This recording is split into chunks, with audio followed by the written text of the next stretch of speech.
미국엔 나스닥, 우리나라에 코스닥이 있다면 뉴스쇼에는 뉴스닥이 있습니다. 뉴스쇼 증권시장 뉴스닥 오늘도 두 분의 패널 함께합니다. 국민의힘 전 비전전략실장 김근식 교수 그리고 박원석 전 의원 어서 오십시오. 안녕하세요. 뭐 탄핵을 예상하셨습니까? 이런 질문을 이제 드리는 게 벌써 구문이 된 느낌. 네. 너무 당연한 현실이 돼버렸죠. 이게 전국이 이렇게 빠르게 뭐 정말 다행입니다만 이렇게 빠르게 안정되리라고 예상하셨어요?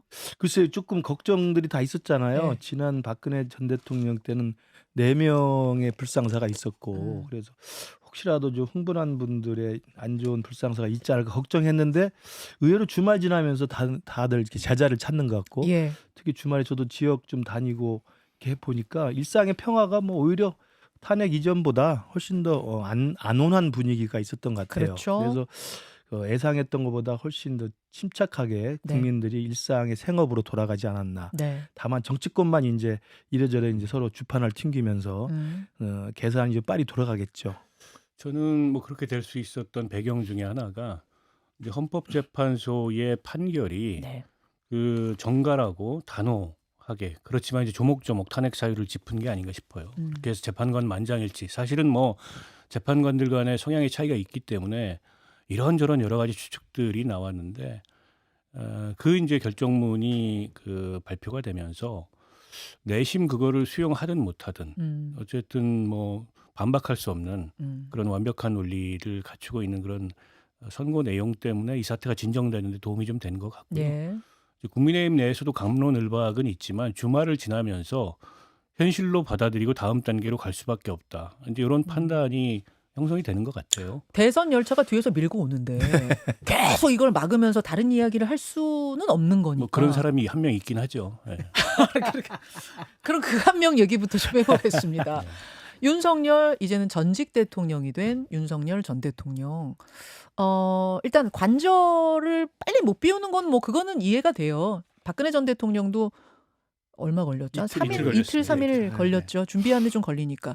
근데 관절을 아직 빨리 못 나갔다. 요거까지는 이해한다 치는데 메시지 말입니다. 메시지. 이건 어떻게 들으셨는가?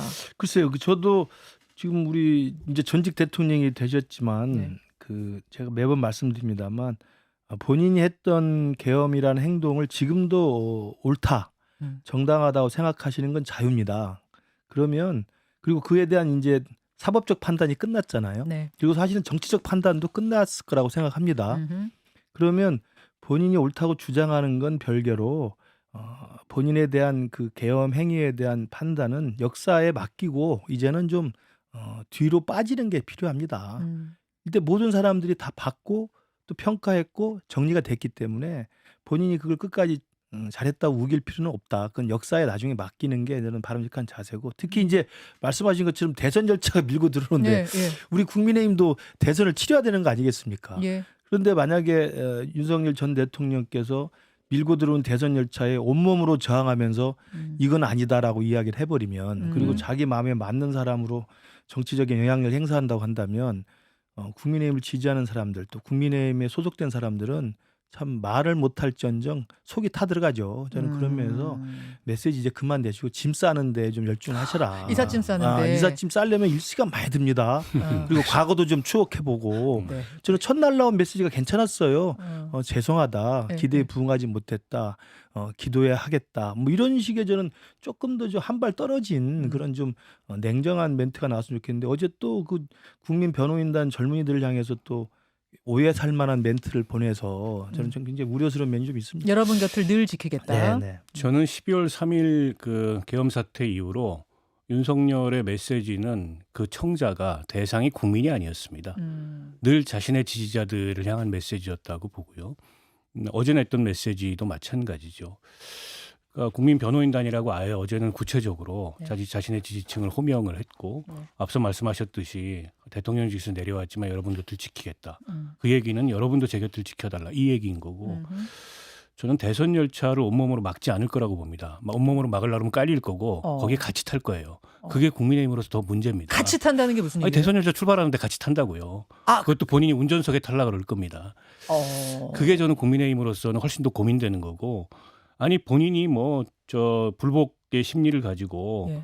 조기 대선 오는 거를 막으려고 한들고 막을 수 있겠어요? 못 막죠. 다만 이제 거기 함께 타가지고 본인이 핸들을 왼쪽으로 꺾었다 오른쪽으로 꺾었다 허허. 이렇게 하려고 그러는 게 국민의힘으로서는 문제인 거고, 그래서 단호한 단절이 필요한데 윤석열은 승복하지 않고 국민의힘은 단절하지 못하고 있어요. 그러니까 이 상태에서 대선으로 가면 저는 그 2017년도 대선에도 당시에 홍준표 후보가 20몇 %밖에 얻지를 못했지만 결과적으로 문재인 민주당 그 대통령이 40몇 %밖에 얻지 못하지 않았냐. 네. 대한민국 대선은 그런 거다. 결국에 가봐야 된다. 이게 이제 국민의힘 쪽의 낙관이자 기대인데 그렇지 않을 거라고 생각해요. 지금 상식적이고 합리적인 보수층들은 투표할 생각을 못합니다. 이 상황에서. 국민의힘 후보가 누가 되든 간에. 결국 국민의힘이 대선 이전에 먼저 해야 될 거는 네.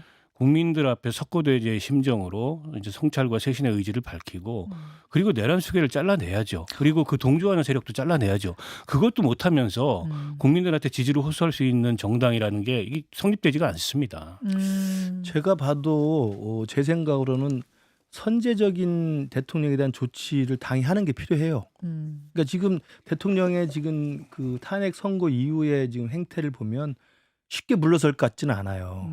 그런데 그분을 끝까지 부여안고 네. 또 그분에 집착하면서 대선에 올라탄다고 한다면 사실은 스텝이 꼬여가지고 지금 박원순 의원 말씀대로 이러지도 못하고 저러지도 못하는 상황이 됩니다.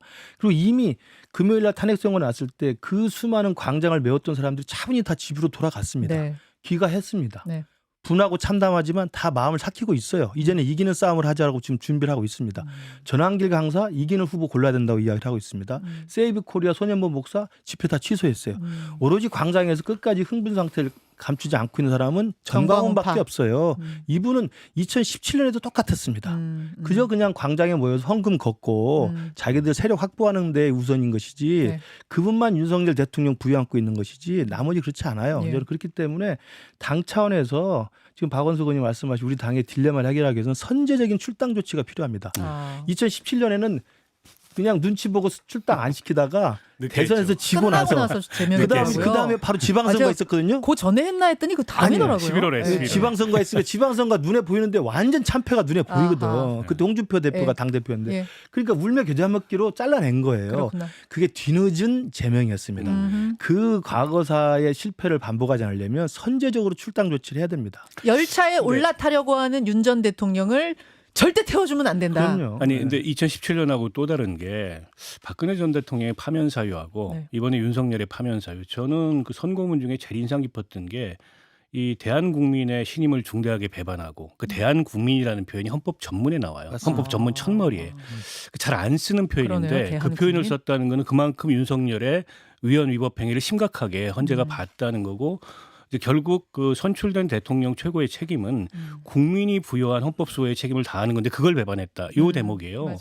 근데 정당이라는 게 뭡니까? 정당이라는 건 우리 헌법이 지향하는 이 자유민주적 기본 질서의 한 축으로서 예. 이 공익을 위해서 이 정책을 추진하고 또 공직선거의 후보자를 배출하고 그럼으로써 이제 권력을 지향하고 결국 국민으로부터 권력을 위임받아서 어떤 공익을 위한 일을 하는 그걸 이제 우리 법이 특별하게 헌법과 법률이 보호하는 주체가 정당이거든요. 예. 근데 이런 헌정 질서를 파괴하려고 했던 내란 수계를 감싸거나 예. 혹은 구성원으로 여전히 두고 있는 그런 국민의힘은 그럼 정당이라고 할 수 있는가? 거꾸로 저는 이렇게 묻고 싶어요.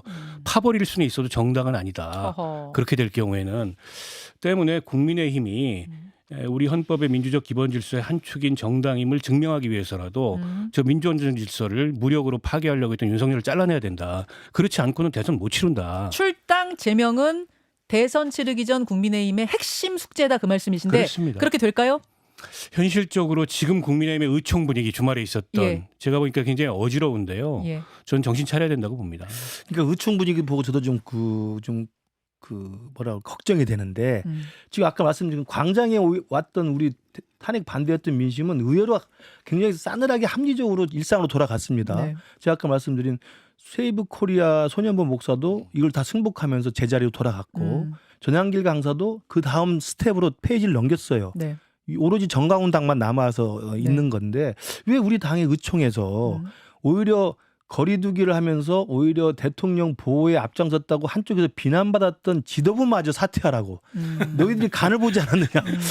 이런 강성 발언이 나왔다는 걸 보면서 야, 이 우리 당의 지금 현역 배지 의원님들이 도대체 세상을 어떻게 보고 있는지 좀 의아하고 좀 이해가 되지 않는 부분이 왜 있어요. 그런다고 생각하세요? 이제 그 지역의 강성 당원들에 대해서 포위되어 있는 거죠. 자기 정치?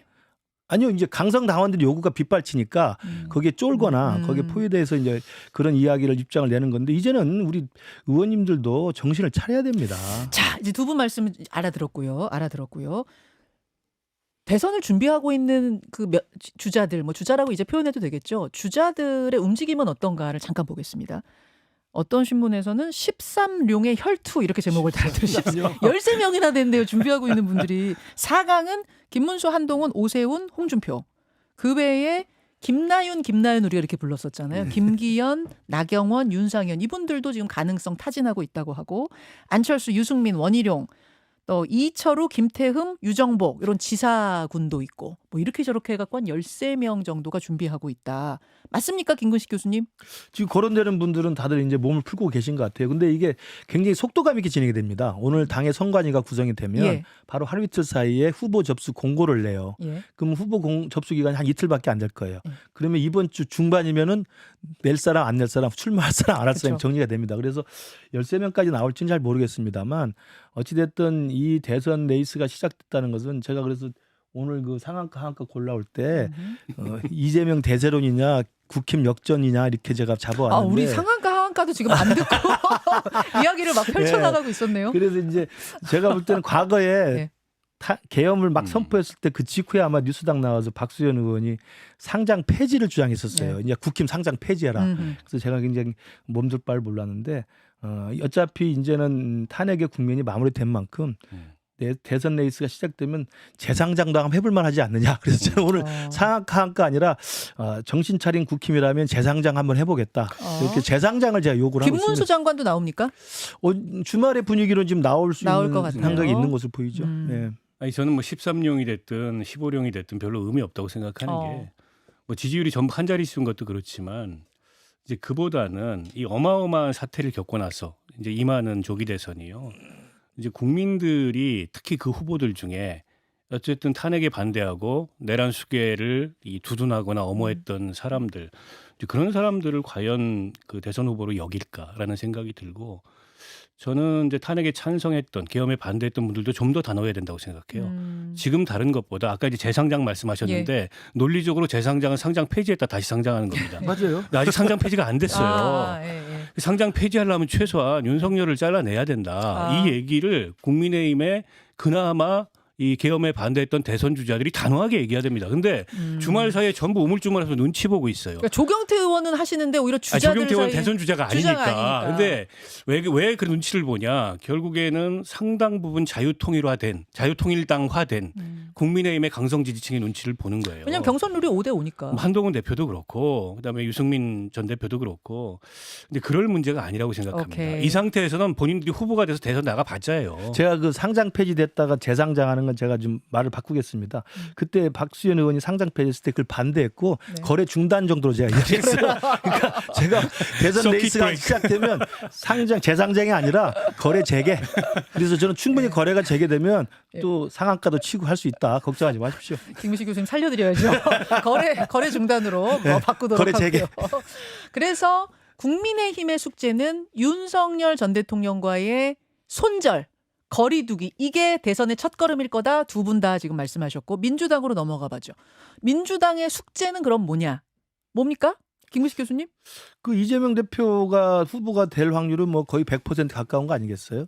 그러면 이재명 대표 1인의 이제 후보가 확실히 예상되는 상황에서 본선 경쟁력을 고민할 수밖에 없겠죠. 그러니까 제가 재상장이 아니라 거래를 다시 시작해서 활성화시키겠다는 나름대로 제가 희망을 갖는 이유는 13명이 나오든 몇 명이 나오든 한 명으로 좁혀질 게 아니겠습니까? 예. 그럼 우리 당이 13명에서 제가 알기로는 이제 오늘 선관위가 구성이 되면 이제 경선 스케줄을 발표를 할 텐데 네 명으로 줄이든 뭐 몇 명으로 줄여서 한 명이 선출이 되는데 그 과정에서는 컨벤션 효과가 충분히 있다고 봐요.